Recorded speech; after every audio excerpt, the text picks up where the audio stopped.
చిరంజీవి భారీ budgeted movie Uyyalawada Narasimha Reddy త్వరలో launch కానుంది. తొలి తెలుగు స్వాతంత్ర్య యోధుడి జీవితం ఆధారంగా ఈ మూవీని తెరకెక్కిస్తున్నారు.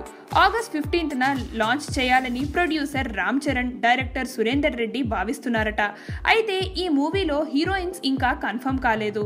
ఈ మూవీలో 3 హీరోయిన్స్ నటిస్తారట.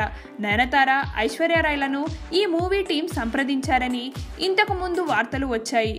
ఈ మూవీలో నటించాలంటే నయనతార 5 కోట్లు, ఐశ్వర్యరాయ్ బచ్చన్ ఏకంగా 9 కోట్లు డిమాండ్ చేస్తున్నారట.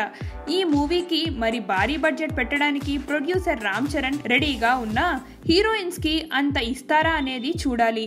ఈ మూవీకి double Oscar winner A R Rahman సంగీతం అందిస్తున్నారట. పర్చూరి బ్రదర్స్ స్క్రిప్ట్ అందించారు. ఈ మూవీ కోసం చిరంజీవి స్పెషల్ వర్కౌట్స్ చేస్తున్నాడని టాక్. టెక్నికల్లీ హై స్టాండర్డ్స్ లో ఈ మూవీ ఉండబోతోంది. Hi, this is Sivakarthikeyan. Check out my exclusive updates on IG Telugu YouTube channel.